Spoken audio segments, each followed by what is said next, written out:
You're about to watch me read The Reappearance of Rachel Price by Holly Jackson. My expectations for this book are so high because of how much I love the Good Girl's Guide to Murder trilogy. That's like, I don't know, like a 1,000,000-star rating like that.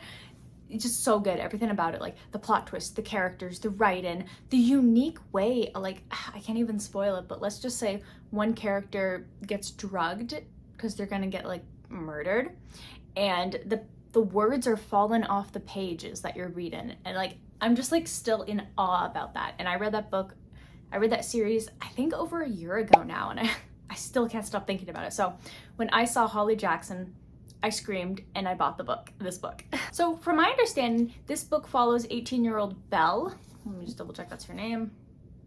Yes, it is. Okay, I got it right. And long time ago, I think when she was like 2 or so, her mom, Rachel Price, disappeared. And nobody like knew what happened. It's unsolved cold case. Many years later, like decades later, Rachel Price comes back while Belle is like kind of being involved in this documentary about her mother's disappearance, and her mom has this wild tale about what happened to her, where she was, all of this. And so the daughter doesn't really believe her and is like, there's something suspicious about this, but she's also like, I imagine, pretty happy that her missing parental figure is back. So I'm really excited to see how Holly Jackson handles this. I'm excited for the plot twist. I'm excited for just so much of it. Like, I'm not even kidding. I read the first and the second Good Girl's Guide to Murder books in the same day. It was a time. And yeah, so I'm just like really excited for this. So without further ado, let's crack this book open. But wait, we know the drill. Dust cover's got to come off first. So I wonder if there's going to be a design. Let's find out. Oh, there it is. Yes. Nothing makes me happier than when there's a design on the hardcover. Look at this. So good. So good. I love this. I love this. Yes. Okay, let's read.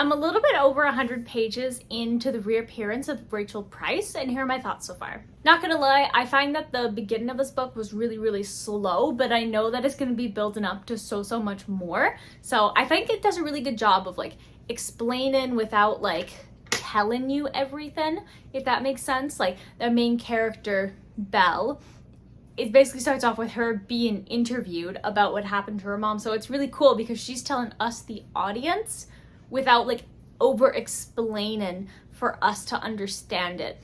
And so I thought that was a really good case of like show don't tell in a way, because it isn't telling, but it's still telling you, you know?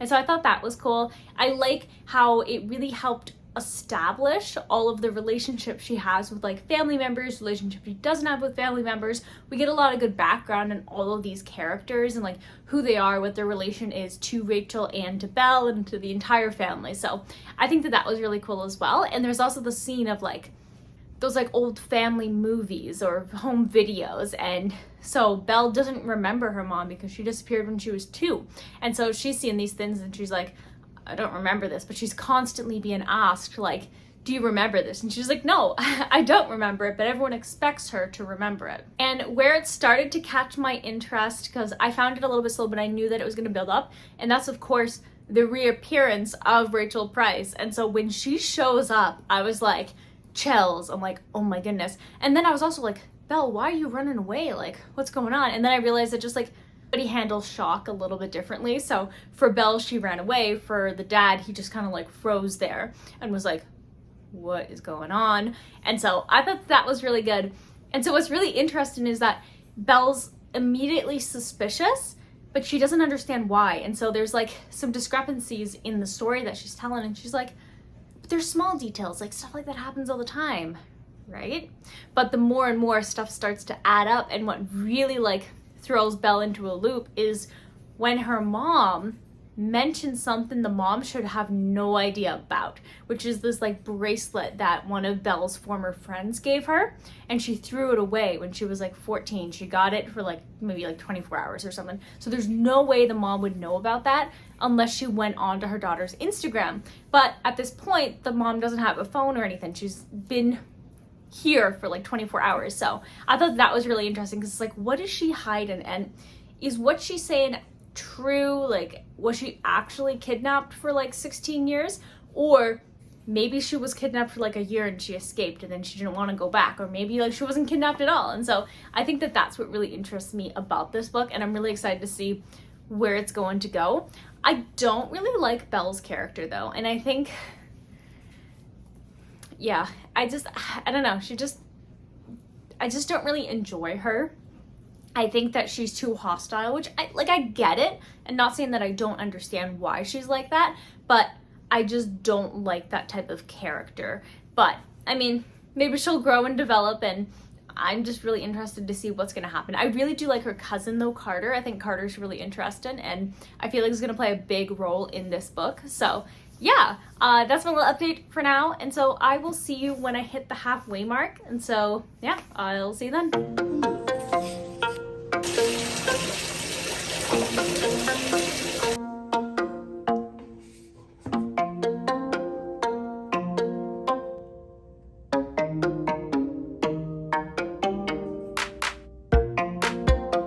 I'm now a little bit more than halfway through the reappearance of Rachel Price, and I still don't like Belle's character. Like, I find the story's interesting, but I think I'm not enjoying it as much because I don't like Belle's character that much. She's not Pip. Pip was so likable, so interesting, so much, and the romance with Pip was so good. The romance in this book feels really forced and really random, and as a romance lover, I'm not really getting behind it, but I'm definitely interested in the mystery aspect of this book and how the family is involved and all of the secrets, and just trying to figure it out with Belle at the same time. So I think that's definitely good, but it's always kind of annoying when you don't like your main character that much. Like,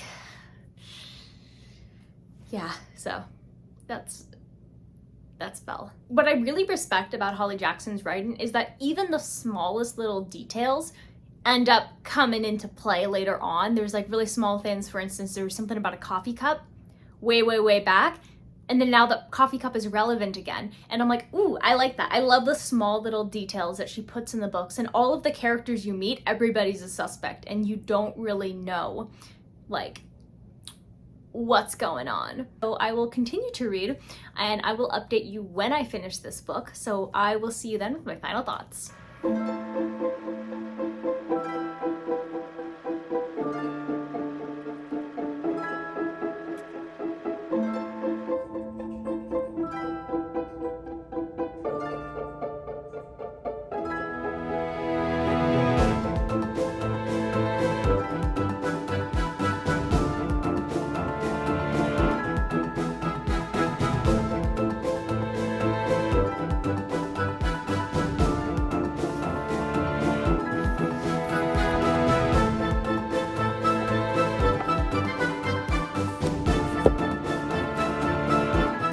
Just finished The Reappearance of Rachel Price by Holly Jackson, and I'm sad to report that I'm actually really disappointed in this book. I think what disappoints me the most is just how predictable it was, and the writing felt very lackluster and very repetitive a lot of the times.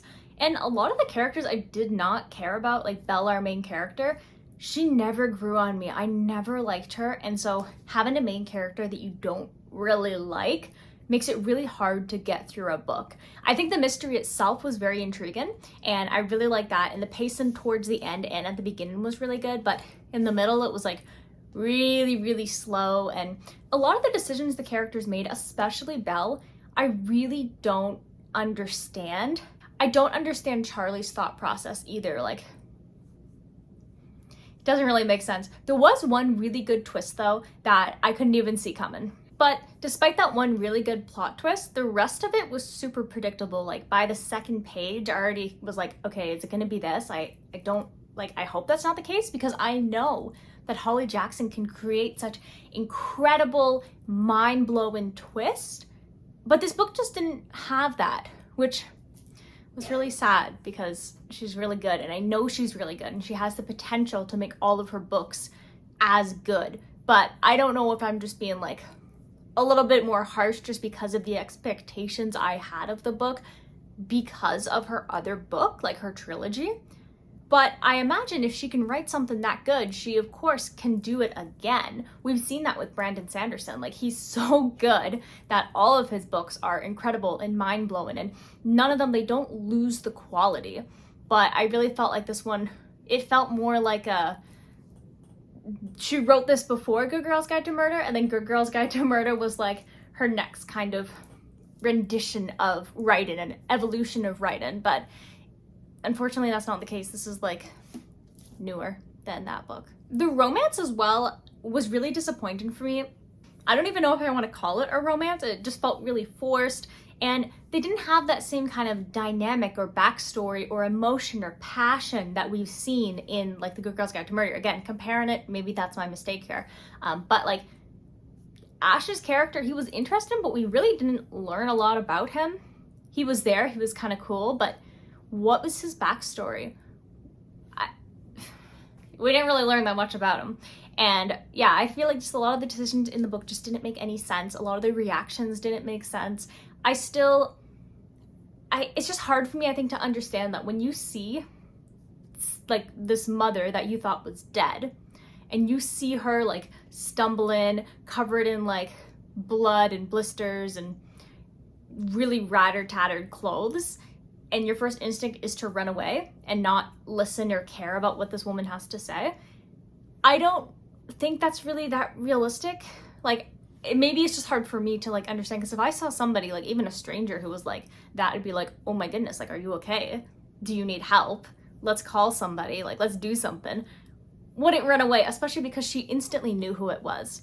And I don't know, it felt weird to me, and maybe again it's just part of Belle's character, but Belle's character was just too, I think she was just too hostile. She was just too unlikable. And I'm not saying that it doesn't make sense. Like, there are definitely reasons. Like, she felt very abandoned, she has abandonment issues, all of that, but she just wasn't likable. I did like Rachel and Carter's characters though. I think that they were pretty good. They were fun, they were interesting, and I like the motives that the characters have, and just like the way that they see the world and they interact with people. I think those were the two characters that I actually did like.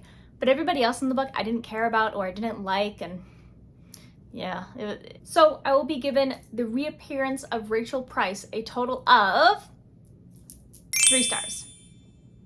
It feels really bad to have to give 3 stars to a Holly Jackson book, but it just wasn't it for me. It had a lot of potential, especially like the first 100 pages I felt were like pretty good. They were building up, they were introducing you to the world, and I'm like, yeah, this is gonna be great, this is gonna be cool, you know, all these characters and their backstories and the documentary and everything. But I just felt it was too predictable. I felt that the writing dropped, just wasn't as sublime as it usually is, and I just didn't care again about the main character. I think maybe if Belle was more likable, and if the writing was a bit tighter and the plot twists were a little bit better handled, I think it would have been really, really good.